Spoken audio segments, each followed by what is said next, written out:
ఇది ముత్యాలమ్మ మర్రి. ఇక్కడ ఓ పెద్ద డీప్ ఫారెస్ట్ లాగా ఉండి, ఇది మిర్యాల ప్రభాకర్ సార్ అని దీన్ని గుడిని కూడా తన సొంత నిధులతో నిర్మించడం జరిగింది. ఏసీపీగా పనిచేశాడు.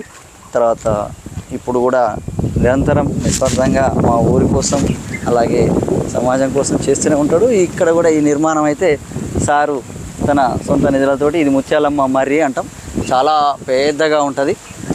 ఇది చిన్నగా ఉన్నప్పుడు రాతి కట్టడంతో చిన్న గుడిగా ఉండేది. ఇప్పుడు ఆయన మిర్యాల ప్రభాకర్ అప్పుడు చిన్నగా చొరవతోటి కొంచెం ఇది టెంపుల్గా అది మొత్తం అది ఏది మర్రికి కూడా డిస్టర్బ్ చేయకుండానే, చూడండి మర్రికి డిస్టర్బ్ చేయకుండానే ఆ గూడ అందులోకి అట్నే ఉన్నది. ఇక్కడ గోడ కూడా ఈ మర్రిని ఏమాత్రం డిస్టర్బ్ చేయలేదు. ఇక్కడ పైన కప్పులో కూడా చూడండి, అక్కడ కూడా ఏమాత్రం డిస్టర్బ్ అయితే చేయలేదు. ఇలా మర్రి ఊడలు చూడండి చాలా ఎంత పెద్దగా ఉన్నాయో. ఇది చాలా చల్లగా ప్రశాంతంగా ఉంటుంది. ఇక్కడ చిన్నగా ఉన్నప్పుడు ఇట్లా మర్రి ఊడలు పట్టుకొని ఊగేవాళ్ళం, ఇట్లా ఊగేవాళ్ళం. ఎంత ఊగినా కూడా ఈ మర్రి ఊడ చిన్న కనిపిస్తుంది మీకు చూడడానికి. ఈ మర్రి ఊడలు నువ్వు ఎంత ఊగినా కూడా ఇరగనే కూడా ఇరగవు. ఇలాంటి మర్రి ఊడలు, ఈ మర్రి ఊడలతోటి మెడిసిన్స్ కూడా తయారవుతాయి. ఇప్పుడు చిన్నగా ఉన్నప్పుడు ఈ మర్రి ఊడలతోటి పండ్లు తోముకునే వాళ్ళం. ఓకే, ఇప్పుడు మీకు కనిపిస్తున్నటువంటి ఒకటే ఒక చెట్టు ఉండేది అప్పుడు. ఇప్పుడు ఈ మర్రి ఊడలతోటి ఇప్పుడు పిల్లల మర్రి లెక్క మారిపోయింది. ఒక దాని తర్వాత ఒకటి ఇట్లా. ఇప్పుడు మొదలు అక్కడ ఉంది, ఇవన్నీ కూడా ఈ మా ఊడలతోటి వచ్చిన పిల్లలు. అది అసలు మర్రి అక్కడ ఉంది. మర్రి ఊడలు చూడండి, గట్టితనం చూడండి. ఎంతమంది అంటే ఎంత బరువు ఉన్నా కానీ కింటాల కొద్ది బరువు వేసినా కూడా అది ఆటోమేటిక్గా మోస్తూ ఉంటుంది. ఈ విధంగా అంటే ఇప్పుడు స్టామినా తగ్గింది. అప్పుడు చిన్నప్పుడు ఇలా మర్రి ఊడలు ఊగడం అంటే ఈ మర్రి ఊడలే ఈ పెద్దగా చెట్లుగా మళ్ళీ ఈ ఊడలు లోపలికి పోతే మళ్ళీ చెట్లుగా మారుతాయి. ఇట్లా చాలా గట్టి మర్రి ఎన్ని వేల పక్షులకు ఇది నిలయంగా మారిపోయింది. ఇది గుడి చిన్న లోపల రాయి ఊరి చివరి మామూలుగా ఇలా ఉండేది ముత్యాలమ్మ. దీనికి మిర్యాల ప్రభాకర్ ఏసీపీ గారు దీన్ని పూర్తిగా ఈ నిర్మాణం అయితే చేయించడం జరిగింది. తర్వాత ఇక్కడ అంటే పూర్తిగా ఈ మర్రి ఊడలు కానీ వీటిని ఎక్కడ డిస్టర్బ్ చేయకుండానే దీని నిర్మాణం అయితే చేయడం జరిగింది.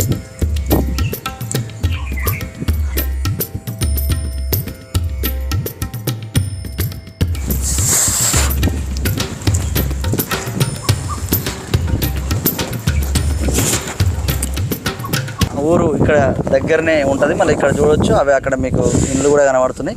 ఇది ఈ ఊరికి చాలా దగ్గరగానే ఉంటుంది. తర్వాత ఈ చెరువుకు అక్కడ కనబడే ఆ జమ్ము ఇవన్నీ కూడా అది చెరువు సరిహద్దు ప్రాంతాల్లో. ఆ విధంగా ఈ చెరువుకు మరి ఊరికి దగ్గరనే ఈ ముత్యాలమ్మ గుడి అయితే ఉంటుంది. ఇది ఈ ముత్యాలమ్మ గుడి. తర్వాత అటు పక్క పొంటి అక్కడ సత్తార్ బాయ్ అని ఉండేది. అక్కడ నుంచి అక్కడ స్నానాలు చేసేది, మామూలుగా వచ్చి మోటార్ పోస్తుండే హౌస్ ఉండేది. అక్కడ ఈత కొట్టడానికి పనికిరాని బాయ్, ఓన్లీ హౌస్ లో చేసేవాళ్ళం. ఇక్కడ ఇది కూడా నూరుద్దీన్ బాయ్. ఇది నూరుద్దీన్ బాయ్ అని ఇక్కడ కూడా మేము హౌస్ లో ఇక్కడ స్నానాలు చేసేవాళ్ళం. ఈ హౌస్ కు 8 పైపులు ఉండేది. కలిపి ఒక కాలువగా అన్నదమ్ములుగా విడిపోయి నలుగురు ఎవరి భాగాలుగా నీళ్లు విడిపోయేది. అలాంటి హౌస్ ఉండేది. ఈ హౌస్ కూడా మాకు స్విమ్మింగ్ పూల్ లెక్క పనికొచ్చేది. అది కూడా సమ్మర్ స్విమ్మింగ్ పూల్ అనాలి దాన్ని కూడా. నిజానికి మేము స్నానం అంటే ఇంటి దగ్గర చేయకపోయేది, ఇలాంటి మోటార్ల కాడికి పొద్దుగాల వచ్చి అక్కడ ఆ సత్తార్బాయి కాడ కూడా మేము నిరంతరం చేసిన జ్ఞాపకాలు. ఎందుకంటే ఊరికి దగ్గరగా ఉంటుంది. అలాగే ఇక్కడ ఇది నూరుద్దీన్ బాయ్ అని ఉండేది. ఇక్కడ కానీ అక్కడ కానీ ఏడ మోటార్ పోస్తే అక్కడ వచ్చి పొద్దున్నే కానీ మధ్యాహ్నం కానీ ఏ టైం అయితే ఆ టైం అనుకూలంగా ఉన్నప్పుడు బట్టలు కూడా ఇక్కడే వెండుకునేది, స్నానాలు ఇక్కడే చేసిపోయేది. ఇంటి దగ్గర స్నానాలు చేయడం అనేది చాలా అరుదు. ఎక్కువ శాతం అయితే ఈ బావుల దగ్గర, మా పొలం మా బావి ఉంటే మా బావి దగ్గర కానీ ఇలా బావుల దగ్గర స్నానాలు చేసి అక్కడే బట్టలు వెండుకొని అలా. ఇప్పుడు రియల్ గా చూస్తే ఒక పిక్నిక్ స్పాట్ లెక్క ఇది ఒక పిక్నిక్ స్పాట్ అయింది. ఇప్పుడు చాలా మంది చిన్నది యాప చెట్టు ఉండేది. ఈ యాప చెట్టు ఉండేది. ఈ యాప చెట్టులో చూడండి మేము చిన్నగా ఉన్నప్పటి నుంచి ఈ పుట్టను చూస్తా ఉన్నాం. ఇక్కడ ఒక నాగుబాం తిరుగుతుంది అనేది ఒక నానుడి వాక్ ఉండేది. చిన్నగా ఉన్నప్పుడు ఇందులోకి వెళ్ళి ఒక నాగుపాము ఇలా వెళ్ళేసి ఒక కందూరుగుండ్లు అనేవాళ్ళు. అక్కడ కనిపిస్తున్న మర్రి చెట్టు, అక్కడ మర్రిబాయ్ అని ఫేమస్. అప్పుడు అక్కడ కూడా ఈత కొట్టడానికి అనుకూలంగా ఉంటుంది. అది కూడా ఈత కొట్టేది అందులో మొత్తం మర్రి లేదు. ఇప్పుడు ఇక్కడ 2 పెద్ద చింత చెట్లు ఉండేవి. ఆ చింత చెట్ల కిందంగా బాటా ఉండేది. అవును, చింత చెట్లు ఉండేది, రైట్. ఆ చింత చెట్లకు మేము చింతకాయలు ఏరుకునేది. వర్షం పడంగానే చింతపండు రాలేది. ఆ చింతపండు కోసం పోటీ పడి ఉరికి వచ్చే వాళ్ళం. ఓకే, దగ్గరనే చెరువు ఉంటది ఇక్కడ, అందుకనే ఈ నీళ్ళకైతే కొదవలేదు మాకు, బోర్లు బావులలోకి. ఇక్కడ మీకు రైట్ సైడ్ లో కనిపిస్తున్నది మైసమ్మ గడ్డ బాయి అంటారు దాన్ని. మొరం తోటి ఉండేది, మొరం నీళ్లు ఉండేది, సున్నపు రాయి తోటి ఆ బాయి. ఆ సున్నపు రాయి బాయి ఎలా ఉండేది అంటే పాల నీళ్ళ లెక్క తెల్లటి నీళ్లు. ఒక హిమాలయ నదులలోకి వెళ్ళి పుట్టుకొస్తే నీళ్ళు ఎలా ఉంటాయో ఆ బాయిలో నీళ్ళు అట్లా ఉండేది. ఆ శుద్ధతోటి మెరుస్తా ఉండేది. కింద మనిషి మునిగినా కూడా కనిపించేవాడు. అంత అంటే ఆ శుద్ధ అంత తెల్లగా దాని వాటర్ కూడా అంత ప్యూరిఫై చేసేది. ఆ ప్యూరిఫై వాటర్ లో మేము మినీ కూర్గు లెక్క, స్విమ్మింగ్ ఊటీ లెక్క అందులో మేము మునిగి ఎంజాయ్ చేసేవాళ్ళం. అవును, అక్కడ ఈత కూడా దాదాపు ఈ బాయే ఇప్పుడు ఇంతకుముందు చూపించిన నడిం బాయ, అక్కడ మైసమ్మ గడ్డ అని.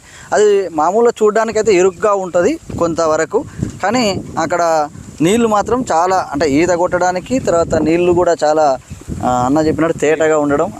డౌన్ లో కనిపించే చెట్లు ఉన్నాయి కదా, చెట్లది ఇది బంగ్లాతూమ్ అంటారు. బంగ్లాతూమ్ కాడి నుంచి వెళ్ళి రాచా కాలువ నుంచి వెళ్ళి నీళ్లు వస్తాయి. నీళ్లు వచ్చేసి కందురుగుండ్ల దగ్గర ఈ చెరువులో కలిసిపోతాయి. అక్కడ నుంచి ఒక తూము నీళ్లు రావడం.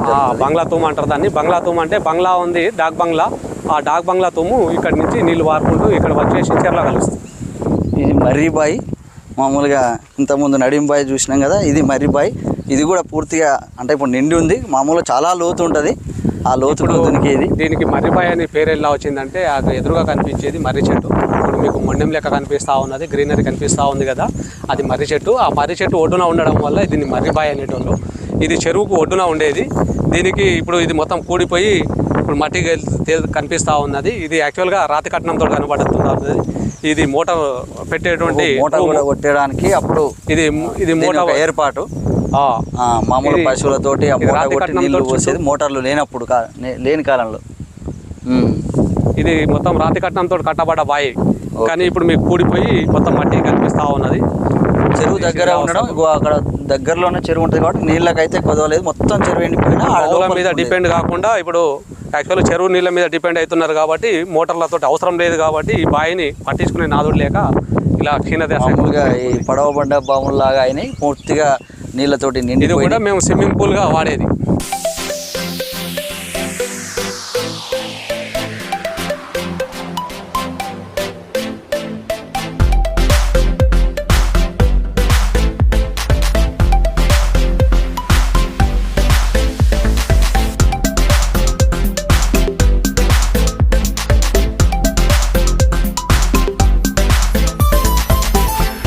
చాలా లోతుగా కూడా ఉండేది. కొంచెం ఆ బాట కూడా మెట్లు కొంతవరకే లైట్గా ఉండేది. మొత్తం మట్టి ఉండేది. కంకర అంటే అదేంది మొరం బాట అనే మాత్రం బాయి ఇట్లా మొరం బాట లాగా ఉండేది. జస్ట్ అట్లా పోయి అందులోకి వెళ్ళి దునికేది. అలా చాలా లోతు ఉండేది నీళ్ళు లేనప్పుడు, అంటే చెరువులో నీళ్ళు లేనప్పుడు సమ్మర్లో చాలా లోతుకు వెళ్ళి ఈతలు కొట్టేవాళ్ళం. ఒకటి భిక్షం బాయ్ అని అటు ఉంటుంది, ఆ బాయిలో కూడా ఈతలు కొట్టేది. ఇలా ఇవన్నీ న్యాచురల్గా అప్పుడున్న స్విమ్మింగ్ పూల్. ఇప్పుడు మొత్తం సిటీలో టౌన్లలో మరి దీన్ని చేసేటోడు లేక ఆర్టిఫిషియల్ స్విమ్మింగ్ పూల్స్ వచ్చినాయి. కానీ మరి వీటిలో ఎంతో కష్టపడి ఇష్టంతో వచ్చి మా అంతటా మేమే వేరే ఫ్రెండ్స్ తోటి లేకపోతే అమ్మ నాన్నలు కానీ ఇంకెవరైనా పెద్దవాళ్ళు ఉంటే కూడా అట్లా వచ్చి కొంచెం పిల్లల్ని తీసుకొని వచ్చి వాళ్ళు నేర్పించేవాళ్ళు. అలా అందరం కూడా ప్రకృతితో మమేకమై ఇక్కడ గడిపిన వాళ్ళం. ఆ విధంగా ఇవన్నీ కూడా చాలా జ్ఞాపకాలు ఉన్నాయి. ఒక 25 సంవత్సరాల క్రితము మరి ఇవన్నీ కూడా దాదాపుగా మొత్తం రూపురేఖలు మారిపోయినాయి. ఇక్కడ పొలాలు లేవు అన్న చెప్పినట్టు. ఇక్కడ చింత చెట్టు, పెద్దగా చింత చెట్టు ఉండే. ఇక్కడి నుంచి ఇలా యాక్చువల్గా ఇక్కడ మొత్తం ఇప్పుడు తుంగ కనిపిస్తున్నది, మొత్తం మడికట్లు ఉండేది. కాకుండా ఈ పొలాలలో మొత్తం తుంగ మొలిచింది. అంటే నీళ్ళు చెరువు ఎప్పుడు నిండా ఉంటుంది కాబట్టి ఇప్పుడు. ఒకప్పుడు మేము చిన్నగా ఉన్నప్పుడు అయితే చెరువు అంత నిండా ఎప్పుడు ఉండకపోయేది. సమ్మర్లో ఇక్కడ క్రికెట్ కూడా ఆడేవాళ్ళం. ఇక్కడ క్రికెట్ గ్రౌండ్ లాగా మొత్తం లాన్ తయారయ్యేది. ఆ లాన్లో మామూలుగా టోర్నమెంట్లు పెట్టి మా ఊరు ఆటలకు అన్నీ రాజకీయంగా సామాజికంగా అన్నిట్లలో కూడా మరి ముందుండే వ్యక్తులు కనబడే రూమ్ ఉంటుంది. ఆ రూమ్ ముందల ఇది సౌడ్లు అనేవాళ్ళు. ఇవి కనపడేదేమో గ్రీనరీ 2 తాటి చెట్లు కనపడుతున్నాయా, ఇక్కడ కందూరు గుండ్లు అనేవాళ్ళు. దాని పక్క పొంటి సౌడ్ ఉండేది. ఆ సౌడ్ తీసుకుపోయి ఇండ్లకు గచ్చుగా వాడుకునేవాళ్ళు.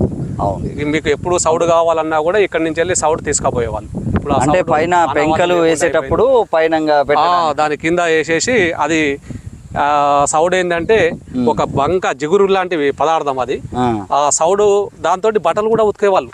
న్యాచురల్ గా సర్ఫ్ లాంటివి పనిచేసేది.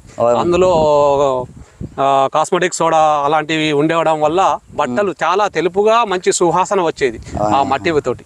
అదే నాకు అంటే అంత అనుభవం లేదు, కానీ కాకుండా బట్టలు వాటితోటి నేను పిండలే, కానీ విన్నాను కొంతమంది వాటితోటి బట్టలు వినడం.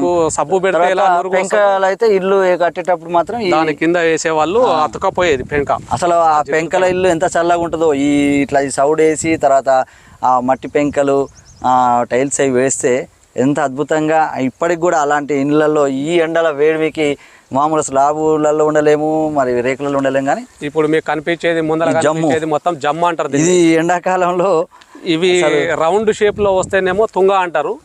ఇట్లా కాయలు లెక్క వచ్చేసి మీకు పైన కాయలు కనిపిస్తున్నాయి కదా, ఈ కాయను ఏం చేస్తారంటే ఆ దూదిని తీసి జకముఖ రాళ్ళు అని ఒక 2 రాళ్ళని తీసుకొని ఒక ఇనుప దాంతో కొడితే నిప్పు మిరుగుడుతోటి ఆది మానవుడు నిప్పుని ఎలా వెలిగించే వాళ్ళో చుట్ట వెలిగించడానికి కోసం ఈ జకముఖ రాయి యొక్క ఆ దూదిని వాడేవాళ్ళు.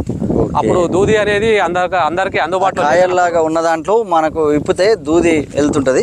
ఇప్పుడు ఈ జమ్ము కాయలను ఈ దూదిని ఇలా తీసుకొని దుష్కొని ఇలా దుష్కొని ఈ జకముఖ రాళ్ళల్లో 2 రాళ్ళ మధ్యలో ఒక రాయి సపోర్టింగ్ ఉంటుంది, పలుకు రాయి. ఇలా ఇనుము ఉంటుంది. ఆ ఇనుముతోటి ఆ పలుకు రాయిని కొట్టినప్పుడు ఆ మినుగుడు వచ్చేది. ఆ మినుగుడు రాగానే కొద్దిగా ఆ మినుగుడు తోటి ఈ దూదిని అంటుకునేది అని ఊదుకుంటూ చుట్టలో పెట్టుకునేవాళ్ళు. ఇది జమ్ము కాయలు. ఇదంతా చెరువు చూడండి జమ్ము.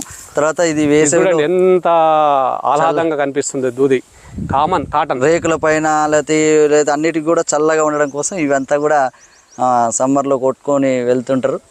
జమ్ము ఇది 3 షేప్ గడ్డిలాగా ఉంటుందా? ఇది గడ్డిలాగా ఉంటుంది. ఇది గడ్డి ఒక రకమైన గడ్డి అంటారు దీన్ని. తుంగ అనేదేమో రౌండ్ షేప్ లో ఉంటుంది. ఆ తుంగ అనేది చలవ కోసం వాడతారు. అప్పుడు తాటి కమ్మలతోటి ఇండ్లు కప్పుకున్నప్పుడు ఆ తాటి కమ్మల మీద ఆ తుంగని వేసేవాళ్ళు. తుంగని వేసేస్తే ఆ తుంగల మీద మీకు వాటర్ పడ్డా కానీ తర్వాత ఎంత హీట్ ఉన్నా కూడా చల్లదనాన్ని కోసం చల్లదనాన్ని ఇస్తాయి. తర్వాత ఈ గాలం చేపలకు బెండులాగా వాడేది ఏదేంటి అవి మామూలుగా వీటికి వీటినా ఇదే జమ్ము కర్ర. ఇది కర్ర ఉంటుంది, కాసినట్టు ఉన్న గట్టి కర్రనే దీన్ని మామూలుగా గాలానికి బెండుగా వాడేవాళ్ళు. మామూలుగా దాన్ని నీళ్ళలో తేలి అది మునిగితే ఆ బెండు మునిగితే మనకు చేప తింటున్నట్టుగా ఉంటది. ఇది కర్ర. ఈ జమ్ము కర్ర మధ్యలో ఒక పువ్వు లెక్క వస్తుంది. ఈ కర్రను మామూలుగా చిన్నగా బెండులాగా చేసేవాళ్ళు.